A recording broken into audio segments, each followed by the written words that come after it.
Friends, me Sonali tricks and tips या चॅनलमध्ये आपल्या सर्वांचं मनापासून स्वागत. आजच्या व्हिडिओमध्ये आपण बघणार आहोत मॅथचे काही रूल्स बघणार आहोत, प्लस मायनसचे. चला तर मग व्हिडिओला सुरुवात करूया. पहिलं बघूया आपण ॲडिशनचे. आता ॲडिशन करताना जर नंबर प्लस आणि प्लस असेल तर आन्सर हे प्लसच येणार. आणि आता सेकंड नंबरमध्ये जर नंबर मायनस मायनसमध्ये असेल, जर एखादा नंबर मोठा असेल तर त्याचा आन्सर हे मायनसमध्येच येणार.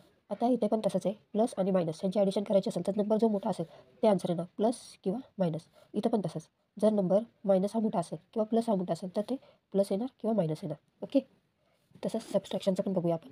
आता सबस्ट्रॅक्शन करताना जर नंबर प्लस आणि प्लस असेल तर आन्सर हे प्लसमध्येच येणार, आणि हे दोन्ही पण मायनस तर हे आन्सर मायनसमध्येच येणार. प्लस मायनस जो नंबर मोठा असेल त्याचं साईन ह्याला येणार, प्लस किंवा मायनस. मायनस आणि प्लस इथे पण सेम, जो नंबर मोठा असेल त्याचं साईन त्या आन्सरला येणार, प्लस किंवा मायनस.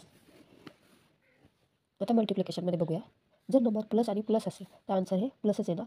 आता मल्टिप्लिकेशनमध्ये असं काही नसतं नंबर छोटा मोठा, तर हे मायनस मायनस इथं प्लस होतं, मग आन्सर पण प्लसमध्येच येणार. आता इथं मायनस एकच मायनस आहे तर आन्सर हे मायनसमध्येच येणार कधी पण. इथे पण एक मायनस आहे, एक मायनस नंबर आहे तर आन्सर हे मायनसमध्येच येणार.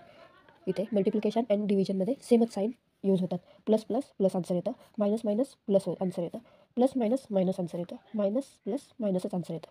मल्टिप्लिकेशन अँड डिव्हिजनमध्ये सेम, आणि ह्याच्यामध्ये ॲडिशन आणि सबस्ट्रॅक्शनमध्ये सेम. जो नंबर मोठा असेल त्याचा साईन त्या आन्सरला येणार. ओके. व्हिडिओ बघितल्याबद्दल थँक्यू. लाईक, शेअर आणि सबस्क्राईब अवश्य करा. धन्यवाद.